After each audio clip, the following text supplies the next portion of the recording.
There's no denying it. Living in the United Kingdom has changed me. And many of you who listen to me now would probably be greatly surprised if they would have met me when I first moved here. I had so many Americanisms that I hadn't let go of. But over the years, you could say that the United Kingdom not only became home and the place that I love, but it really softened my heart. And I'm proud to be here. I'm proud to be living here. I'm proud to now be a British citizen. And don't let anyone tell you differently, regardless of what you see on the news, regardless of opinions, regardless of my own opinions on my most serious videos. The UK is a beautiful place full of beautiful people, and there's a lot more good than there is bad. And I could probably say that for most places in the world, including my home country. Because let's face it, we're all just trying to get by in life. Anyways, back to it. I've put together a little I've put together a little list of 5 ways that the United Kingdom has changed me as an American. And before I do a gold medalist swan dive into this list, for those who don't know me and couldn't figure it out by the intro, or maybe for those of you who are really thrown off by my Indian accent, I am an American who fell in love with a British woman and decided to move across the world for her. And we have a beautiful little 1-year-old girl as well. I always make these point of view style videos where I just go on walks, which I've said before, the walking is probably the most effort I actually put into these videos because these videos are incredibly lazy. But people seem to enjoy them, and I thank you all for watching. Let's get into this list. Number 1, I learned how to slow down. The United States is all about the hustle. Everything is quick, everything is go, go, go. The fact that the United States is the inventor and mass producer of fast food proves this. It almost feels like you're encouraged to always be 100% 24/7. In fact, I'll never forget a conversation I had in the US. Basically, a parent was telling me how proud they were of the hard work of their adult child, who was married and had 2 kids of their own. The child and the child's spouse both worked full time, but they also did food delivery when they got home from work just so they could make ends meet. And they'd often take the kids in the car with them when they went to go do these deliveries, meaning that essentially their entire life was working with no time off. And the parents were proud of this. Now, hear me out. I do understand being proud that your children are so willing to work so hard, but that's not a good life to live. And I used to think this same way, but then I came to the United Kingdom and everything changed. I truly learned the importance of rest, and now I long for my holidays just like everyone else in the UK. I love my holidays. I love my paid leave. Don't get me wrong, I love my job as well, and I work hard at my job. But my weekends and my paid leave, and even the hours that I'm home from work, those are mine to enjoy life and to spend time with my family. Work is something I only do 8 hours a day. Nobody should have to work more than that to afford a living. And when you're on holiday in the UK, you can rest. You can be still without an agenda. It isn't being lazy. So prop your feet up and have a good time. Alright, number 2. My relationship with alcohol changed. Now, this is an interesting one because I actually don't drink, mostly for health reasons. But my mindset towards drinking has definitely changed since moving to the United Kingdom. In the United States, there seems to be about 3 main cultures when it comes to drinking. There's the I'm going to get drunk every weekend crowd, the I'm going to drink beers all of the time crowd, and then there's the alcohol is evil crowd.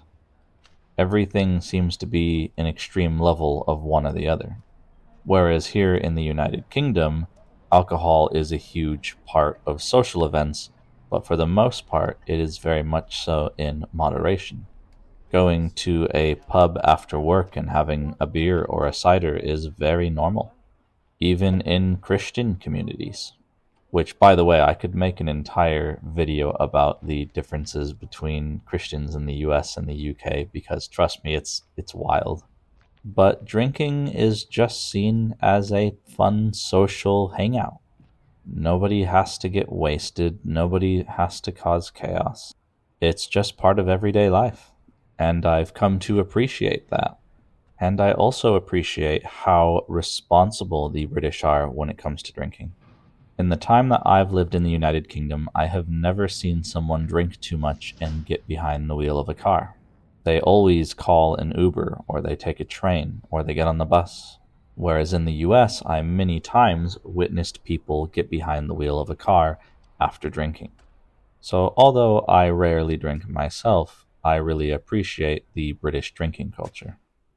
Number 3, I became more resourceful. And this specifically comes out in the size differences of the homes between the UK and the US. When you live in a house without a giant basement or a giant 2-car garage, it essentially forces you to declutter. You learn to live with what you need and appreciate small spaces and value the quality of your items over the sheer quantity of them. This is something I feel the Japanese share with the British as well.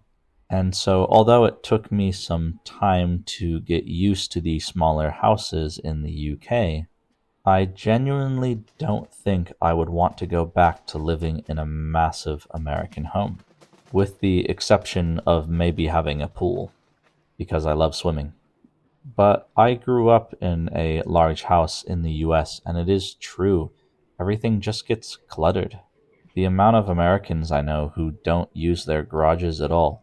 I mean, heck, even here in the UK, I know people who have garages, or I should say, who are fortunate enough to have garages, and they don't use them either. They just store things in them.